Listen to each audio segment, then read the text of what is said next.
Okay, rolling. It's been peaceful here in the 5 worlds, or is it 6? For a dragon's age, we now have 12,000 treasure, or is it 14,000? What about this Ganasty Ganok character? Now, I understand he's found a magic spell to turn gems into warriors for his cause. I'll take that question. Nasty Nork is a simple creature. Simple? He has been contained in a remote world and is no threat to the Dragon Kingdom. No threat? Besides, he is ugly. Ugly? That does it!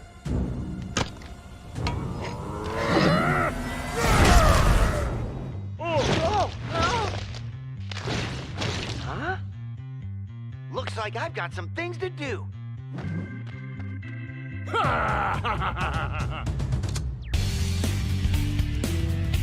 Hello, I'm Mitch, and joining me is Russell and Jordan, because we're here to talk Spyro. All about that Spyro the Dragon. That good purple boy. A good purple dragon. So I want to start off with talking about the history of Spyro the Dragon, forgetting the last couple years, because that's kind of like a era no one needs to remember or wants to remember, because that Spyro is an abomination, and now I've brought him up and I'm really sorry. I apologize. Been erased from the histories to our audience. We will get rid of him from existence, yes. So I just wanted to ask, like, what is our history of Spyro? What have we in the past experienced with the Purple Dragon himself? With me, it was just the original first 3 Spyro games, and then the 4th one, A Hero's Tale. And then that's where I sort of stopped, before the Abomination began. It was the one that was like the first 3. The good 3. Yeah, pretty much the same thing here. At replaying Spyro 2, I was having to realise I don't think I won that game, or played a lot of it. Russell not winning a game. I have a feeling that I might have owned the Spyro demo or something of that nature, because I'm like, there are levels I remember, but there's a lot that I don't at all in that game. So, Spyro 1 and 3, yeah. 2, maybe. At least certainly bits of it. And then after that point, I really think it's like a massive time jump. I think it's probably Skylanders is like the next time I recall even experiencing Spyro in any form. I know you played Skylanders? Yeah, I played Skylanders. But it's everything else is just like a blur. Like, it's like, oh, I know he had mobile titles. I know he had like other like spin-offs. He had a crossover on Game Boy with Crash Bandicoot. There was an orange, like Spyro Orange and Crash Bandicoot Purple or something. I played those. I always remember like those things we get like from like McDonald's, like the Happy Meal toys, and they used to have like these little like game things. And I know there were Spyro ones of those too. So I don't know if that counts, but I know I experienced I don't think Spyro it really counts. It's like my history with Spyro is I have played them at a friend's house. I don't actually recall which one I played. I know some Spyro 1 levels and some Spyro 2 levels. I don't think I played much 3. I had one on GameCube called Spyro Into the Dragonfly. Don't know how well received that was. Didn't finish it. Yes, I played that one as well. That was a good game. That was actually meant to be a birthday present that I didn't find out was a birthday present until like 3 years later, when my mum found it in the cupboard. She's like, I was going to give you this and I never gave it to you. I'm like, cool. Happy birthday. Yeah, happy birthday. So I think it's been a while since Spyro's returned in like the more traditional way we've seen him, because Skylanders definitely broke that completely with the whole, all these characters. Spyro's just a Skylander. He was basically an introduction to Skylanders. Now let's shuffle him to the side. It's like they started with like the concept of like, oh, we have to have Spyro to sell this game, and then realized they don't need him at all, and they just pushed him to the side and went, actually, these other things are more compelling than rejigged Spyro. I mean, Toys to Bob obviously went on to make this. Yeah, they so still like did. It was the start of something, but it was almost like the gimmick was Spyro, but it ended up being not relevant at all to that series. Yeah, no. Like, I think it was like the initial, how can we sell this new product? It's okay, we have this character. He's a dragon, people like him. I don't really want to make him platformer because those don't sell as well, so let's just put him in there and just hope they like him, and then it really took off.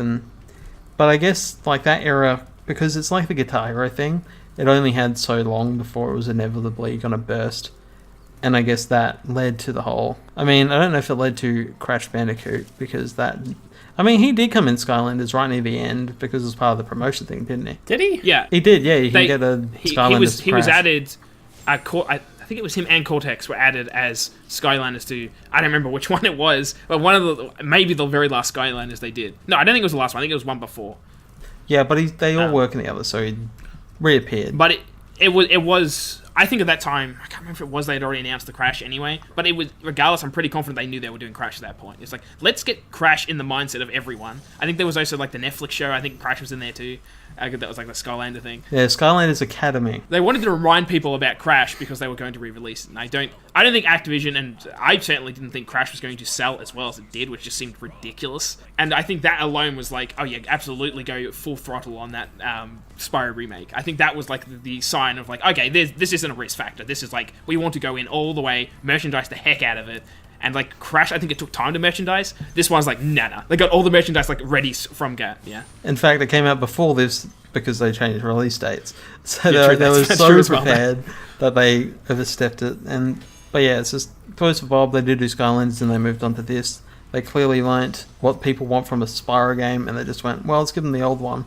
Do we think, like, we'll talk about our impressions of the game in a moment, but I want to just ask, like, do we see them now pushing for a new Spyro game, like to continue on a new Crash game in this kind of scenario, or do you think there's a few remakes left? I honestly really want them to make another Crash and another Spyro game that's like the original ones but new levels. I don't know how they'll do it, but not different, but the same but new. Well, it's like interesting in this factor because like these Spyro games are essentially remade from the ground up. They don't have any of the original assets, so they had to replay all those games and then re-represent them in the new code. So it's already that kind of like intense level to make this game. I guess they had the base plate of like, oh, these are the levels you need to make. But as you see the comparisons of like the old and the new, you go, oh Jesus, like this thing is like night and day different. Like it's such a step up. It's like ridiculous. And it's at the start, you know, it's a different engine because it opens with Unreal.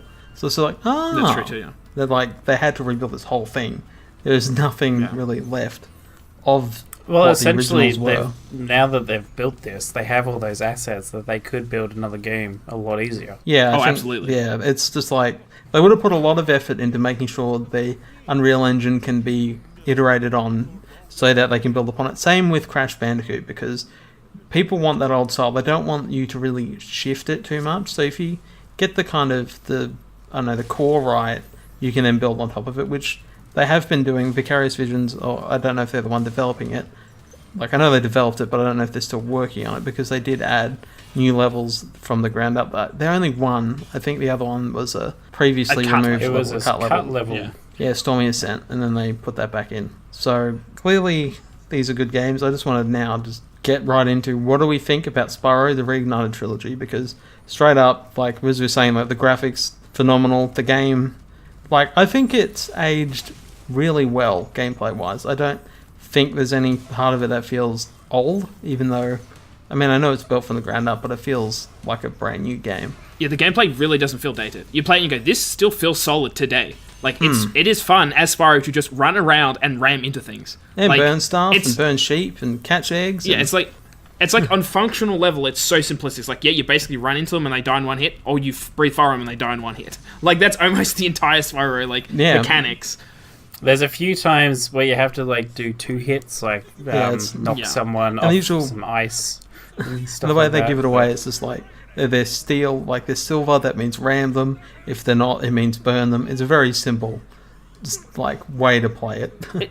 But a visual like cue where it's like you always know it's like, oh, it's silver, okay, I can't breathe fire in this guy, I have to ram him. And you know, it's a simplicity. Like, it's so often Nintendo's aspect. Like, Nintendo has simplistic gameplay, but then they use every aspect to make it as fun as possible. Like, they nail it down. Where it's like, if you like speak of like overly complex games right now, Red Dead's like the one where it's like there's so many systems, so many things to do that ends up you feel like you're fighting against the game so often to experience it. Whereas it's like no, the core is so solid that it's just always fun to do, and that's like Spyro. Like, it's just always good. Yeah, and as you go through the games, they do add a little bit because the timeline between these games being developed was really short. About a year between each game. Yeah, so that's a very short amount of time. But like, they add underwater in the second game. They add this little glide at the, well, not a glide, like a hover at the end of in Spyro 2.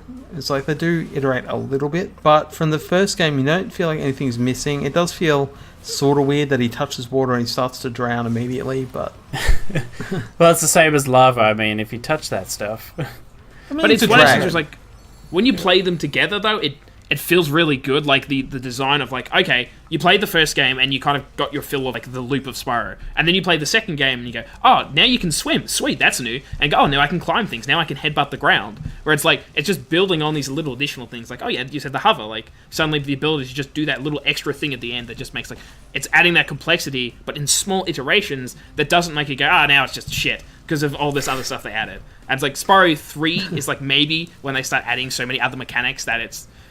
Yeah, and I but think beyond that, it started to get a bit ridiculous. Yeah, but it works well together in this little set because it has enough going for each title that's different that doesn't make you feel like I just spent all this time playing essentially the same game that it just had the same loop. It's like, no, they had little touches and design to each one.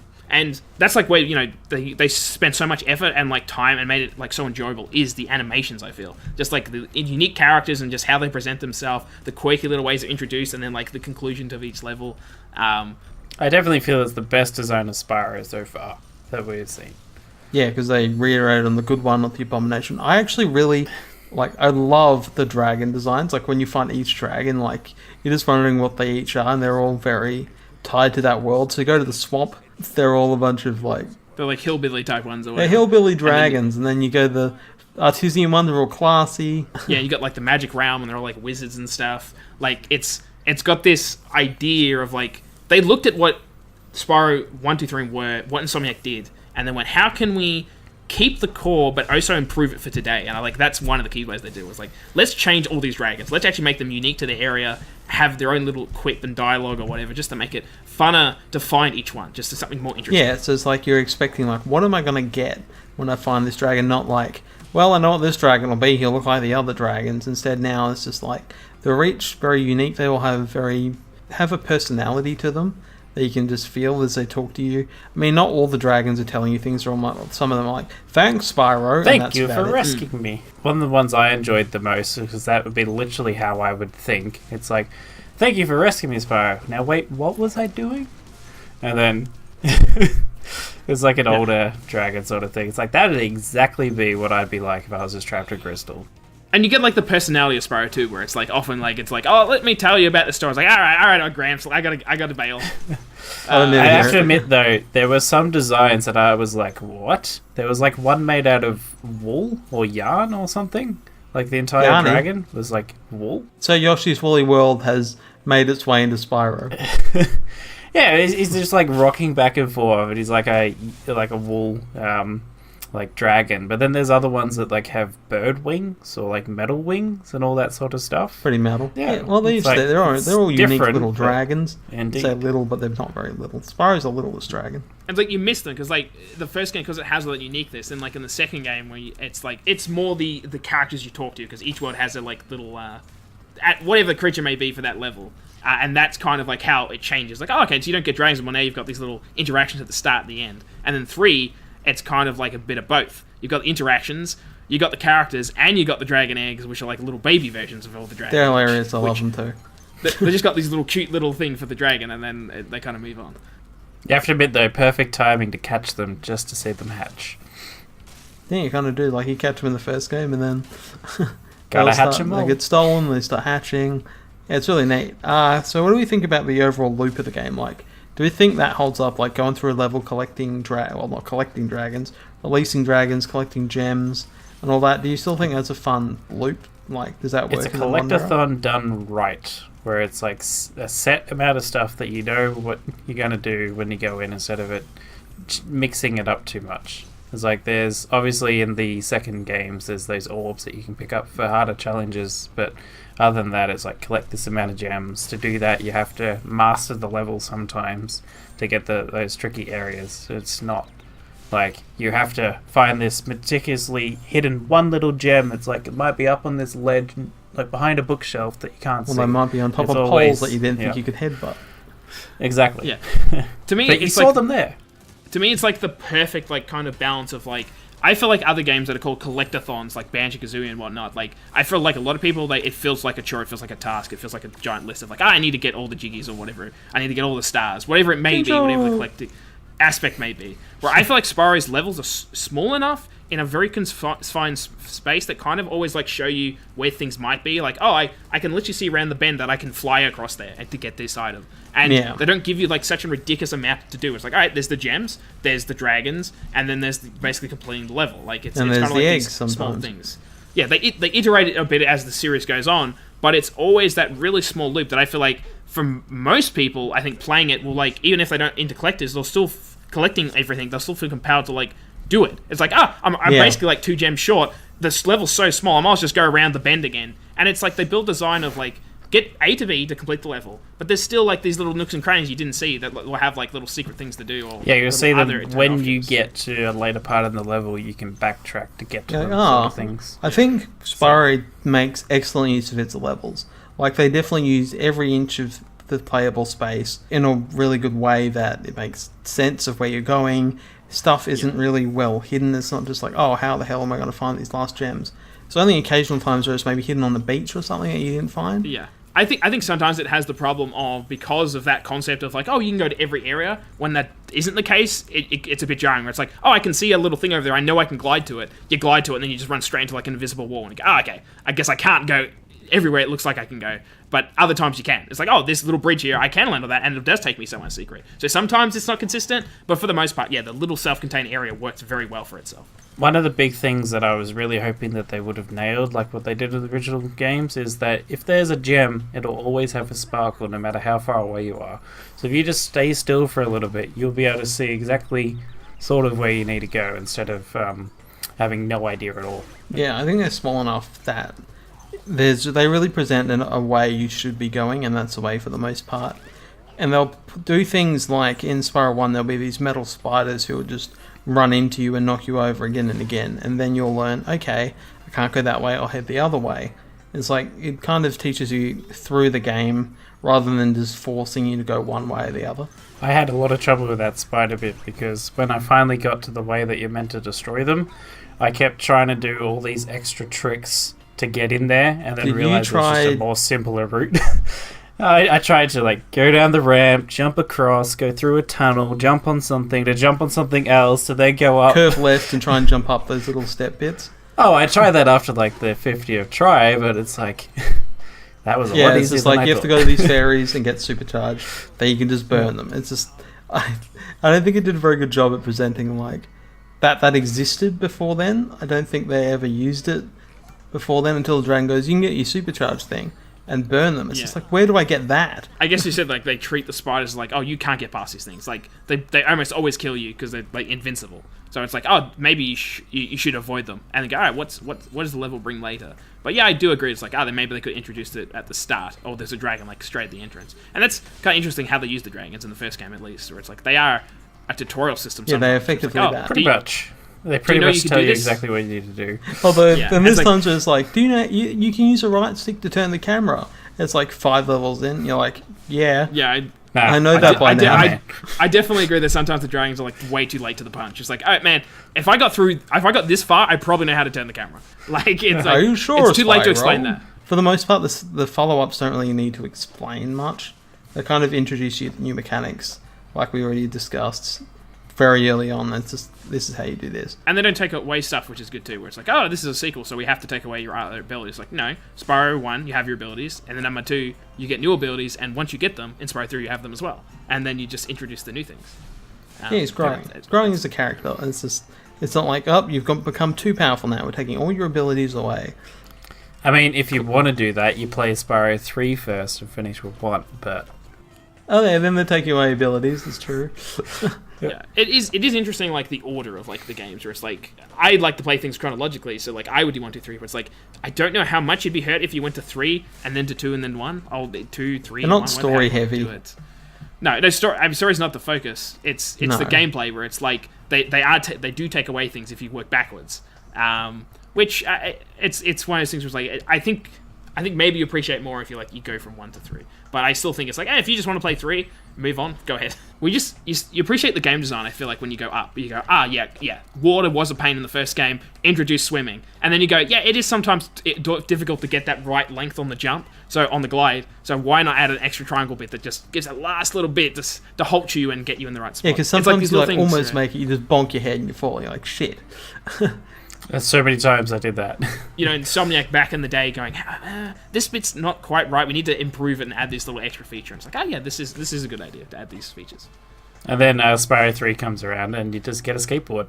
Yeah, that's what I was exactly about to say. It's just like, they go like, Tony Hawk's really popular at this time. We need to add skateboarding to our thing. We need to do a twisty Norks. And it was that attitude, like, Spyro was already kind of like almost that skater type dude. Yeah, it was. And then Hunter had that vibe too, where it's like, it's like the beach type guy, like the surfboarder or whatever. Like, he just had that vibe to him. Yeah, just easy going, just chilled out. Then on the other side, you have a total crazy military penguin that wants to just shoot everything. Oh no, the monkey goat is the crazy. What about kangaroo? Called Sheila. Sheila, mate. It's Australian. It's an Australian marsupial, which are apparently really proficient at killing underwater. Also, there's tons of kangaroos we eat and we run them over. We ride them to school, ride them to work. I don't think Spyro runs or over or eats her though. Spyro doesn't eat anyone. He's a dragon, he's a carnivore. He interacts with like a fawn, like Hunter. The dragons probably eat something. They're probably eating them. You could say he's basically a terror on the land because he just goes around killing everything and just leaving corpses. Even as a concept, like the idea of your health meter being a dragonfly is like, that's interesting. Like, I wonder why they came up with that concept. Where it's like, maybe they thought, because I wanted to be childlike and it'd be weird if Spyro was eating things. So I was like, how can we do a health meter that isn't going to be a bar? Like, and that's something like even today, like so many games like, we need a bar, we need a health bar. Especially we need a bar. It's just like, there are games that, I really like when they use the game world to make sense of the health. So like Sparks' color displays your as health. Jordan said, like the glimmer of the jewels in the distance, like the fact that you don't need anything to be slayed. Like, I know there is a map option now, which I personally don't like using, but it's there. I use it when I'm lost. There is a map option? I didn't even know there was a map option. You can also switch the music around. See, I was when I started off, I was trying to look through all the controls, and I thought it was very basic. So I've obviously missed a lot of stuff. But I really like how the music's giving you options, where it's like, you can play the original tracks, the new tracks, and then you can make the new tracks dynamic by like as you like build up your run, the music gets heavier. As you go into like caves and stuff, it gets more acoustic in the background and that kind of thing. I think the music is such an important part to this game of the vibe it brings, because I really no game has a soundtrack quite like Spyro. Really, it uses a lot of instruments other games don't really use. It's got kind of a more upbeat attitude, I guess. It has this mellow kind of vibe to it where it's just fun and joyous, but it never gets like epic, And Spyro's music never is like, now you gotta have an epic clash with Spyro. It's always just like, have a little fun jolly time in this little area and then move on to the next fun jolly time. Like, and that music kind of supports that. Like, that's kind of what you feel as you're going through it. Yeah, which is good if the music is promoting the vibe that the game should give you. Which the music definitely does. It's really like I love all the music. Like, a lot of the music's really good in Spyro. It's just, as I said, like, it's very unique to itself. It makes you feel as though you're on a continuous journey. So, it just keeps going. It keeps going. I think the best platformers of the past really had good music. Like Banjo-Kazooie, that had really good music, but that's just rare. Rare back in the day had phenomenal music, and all these old platformers have music you remembered.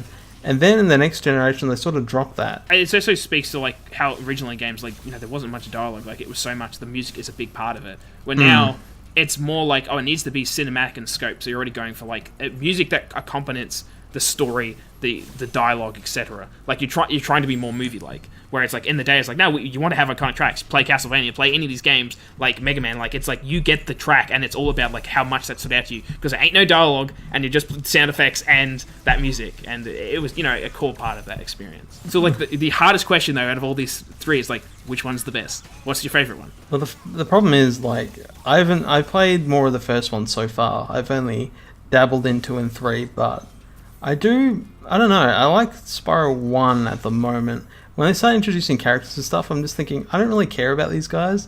I don't know, it's just, they might grow on me. I think I'm more interested to see what the levels are, because I know Spyro 1's levels more so than the others, to see what they do, so for now, it's probably one of them baked you a cake. You don't like them because they baked you a cake? Spyro doesn't they eat were cake. crystallized. He eats lizards and sheep. If you made him sheep cake, he'd be happy. What about chickens? Nah. Honestly, I've only played the first one so far. I haven't got to the second or third yet. I've been holding off a little bit because the second one is my most favourite from the original three. Oh, from the original three, it was the one that I played the most and the one I most enjoyed. Damn that Moneybags as well. Damn him to heck. In 3, like the powerful Moneybags there. Where it's like you get to attack him. And Yeah, you get to beat the crap out of him at the end. But I just feel as though with number 1, they had the basics. With number 2, it was at their prime, and then number 3, they sort of... It's less Spyro, more other characters. Similar to what they did with Crash 3. So Spyro 2 is the one that Spyro's at his prime. Doing, like, the world's crazy because you go into a new place and they've just gone, let's go for it, let's go crazy, let's do all this stuff. You want to be chased by raptors? Go for it. To me, it's very similar to Crash, where it's like the first game defined the series, the second one improved it, and then the third one just added in new things to try and add to it. And I feel like Spyro is the same thing, but that being said, I still like the levels in Spyro 3 the most, like the actual design and locations of them. But as like a core concept, 2 is the one where it gets it all. Like, you've got the swimming, you've got the hover ability. Like, it's all there mechanically without the fact of, like, oh, here's 5 other characters you can play as. What do you feel of the spark levels in Spyro 3? Well, it's one of those, like, concepts where it's like... Flying? Yeah, you can play it, and it's like a shooting type one. So it's kind of like the flight thing. It's like a top-down platformer shooter. Okay, seems a bit tacked on. Where you're fighting like giant millipedes and stuff like that, giant spiders. Oh yeah, seems a bit unnecessary. But it's just with number 3, there's just so much of that stuff that there's not as much of Spyro. Like Crash yeah, that's true. Definitely less Spyro. But it's one of those things where I still feel like as a cohesive unit, if you play all 3, you appreciate in Spyro 3 that they actually do change it up. So like, oh, there is new things to do because you've played so much Spyro at that point. Where it's like, oh, 1, 2, and 3, and you're like, oh, now I've got these other things to do. Maybe not as good as Spyro. I mean, certainly aren't, but they're still different. You know, there's something different to experience. And that was really like, when you look back into Insomniac, like that was the core thing. Where it's like, you know, we can only do so much with Spyro. Let's do these other things. And then, of course, Activision took over and went, let's just re-release Spyro and do other crazy things. And let's put in serious storytelling. Whatever else they do with Spyro's character. Let's make it Lord of the Rings. Yeah. Spyro style. I mean, Lord of the Rings was popular at the time. You know, you got to get in on what's popular, but... I'm just looking forward to playing more Spyro straight after this. Get into Spyro too. Go back to Spyro. I just want to play more of it tomorrow. Yeah, I'm excited to keep playing through them and finally finish one and get all those gems. It's a game where, like, an addictive loop that continually has you playing it and you don't feel bored or, like, repetitive by it. Like, it's like, yeah, it is got a repetitive loop, but I'm still excited to every level I play. I go, oh yeah, I do want to do this again. I do want to collect everything. I want to move on. Yeah, because then you get to see the whole level and you really appreciate it more. It's that core game design that's just like, if that hook works, it holds up forever. And I feel like playing it now, I'm like, yeah, Spyro still holds up because of that. It still holds up, yeah. I think it's a really good game, and if you played Spyro in the past, like, no doubt about it, you'll enjoy this, because this is just that. Again, but looked really, really good. Like, as we said earlier, like, the graphics comparisons that other, like, YouTube things have done, like Digital Foundry, is just going, like, it's just such a big difference of how much better it now looks. Even just myself, I'm just like playing a level and going, what does this actually look like originally? And then like Googling and going, oh my god, like you couldn't even tell like half the things. Like this was lava, this was like an orc thing or whatever. It's like you had to use your imagination. Like, you had to be very like, okay, so this is meant to be that. It's like, these are toads. They're not. Yeah, it's just it's crazy like how what I thought they were and like what they actually are. Like, yeah, it's like kids these days Bob, like put so much effort, you know. They'll Have never you get had to know. any characters so far that you've seen that you're like, you're just mind blown by the way that they look? That would like, kill me. Do any stand off? I think like to answer your question like a reverse way, it's like I think Toys Bob did a really really good job of bringing all these characters forward. Like some of them were possibly like how they adjust them is a bit different. I think sometimes they add interesting, like Sheila, they made it very clear that it was Australian. Originally it was just a kangaroo.